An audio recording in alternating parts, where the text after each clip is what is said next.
So it is a very important part of the economy, of course. It's one which is significant, no doubt, but give us an idea of the rains arriving at the right time and actually providing enough water for a change to actually beat expectations. I think India has been very lucky, and the rain gods have actually blessed India big time this year. So in fact, we've had about 9 to 10% excess rains this year. And as you know, there's an old saying, rain makes grain.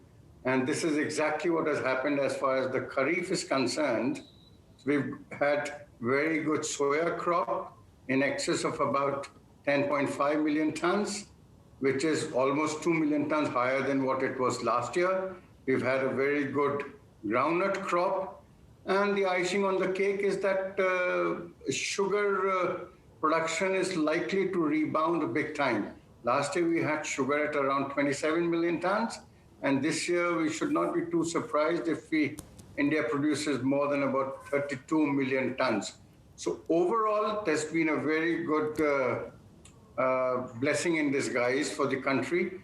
And more so, what has also happened is that the late rains which happened, that have ensured that the subsoil moisture in the ground is very good.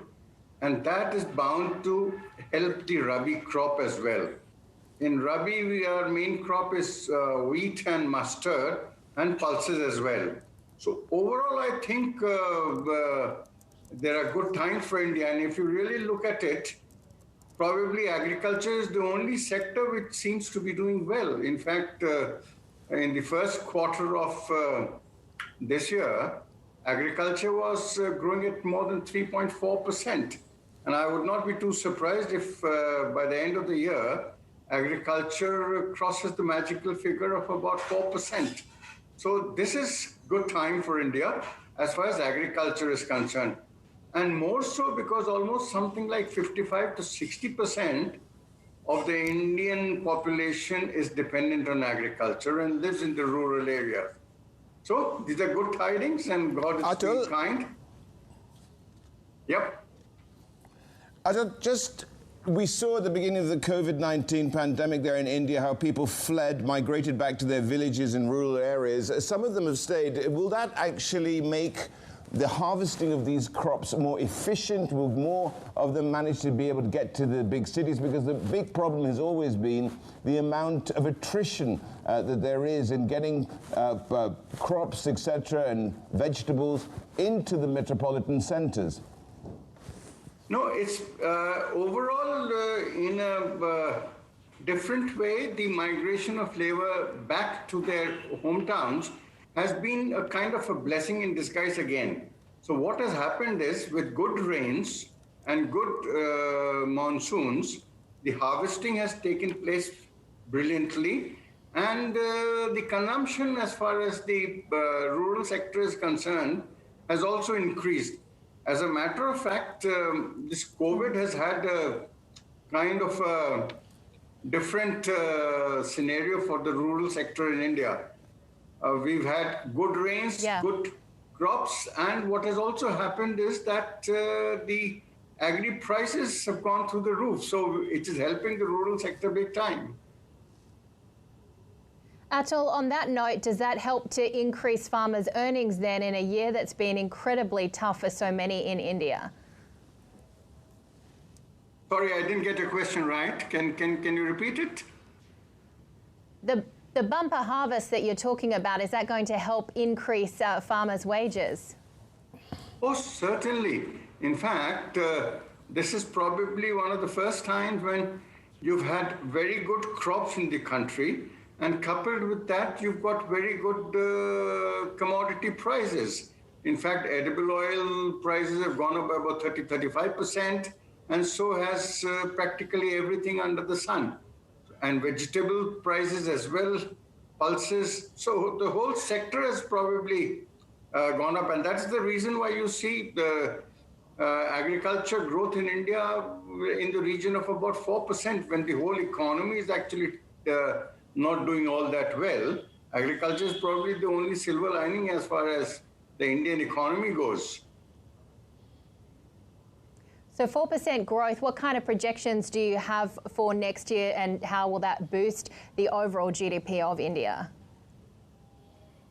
As far as oilseed for the Rabi is concerned, what we are seeing is that the cultivation or the sowing operations are at a very, very robust pace. In fact, this year till now, a similar period compared to last year, the sowing of mustard is above almost 10%. And by the time we are through with the sowing operation, I won't be too surprised if the sowing is more than 15 to 20%. As a matter of fact, the government of India has placed a target of about 12.5 million tons of mustard this year, compared to about 9.3, what we got last year. So even if we discount the government figures, the fact that possibly we could have about 20% higher mustard production next year cannot be discounted. And mustard being a high oil-bearing seed, you could have India producing a million ton more of mustard oil. And who knows, if the prices remain as buoyant as they are, the Indian farmer might respond very, very positively to the price signals. So we could possibly see a growth of about 1.5 million tons of edible oil going into next year. Atul, what about reform of the agricultural side of things there? It's attracted both support and criticism. What are the long-term implications of the measures? Very quickly, and on another note, will there be enough piyaz, enough onions produced for local consumption this year? Onion has always been a political hot potato. So onion production got suffered largely on account of the late rains.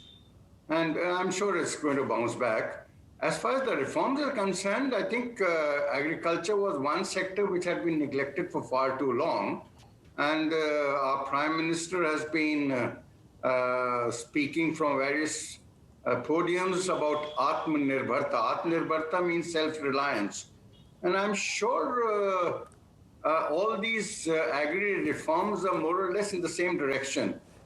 I would like to especially talk about the Essential Commodities Act, which had actually harmed the Indian supply chain big time in the past.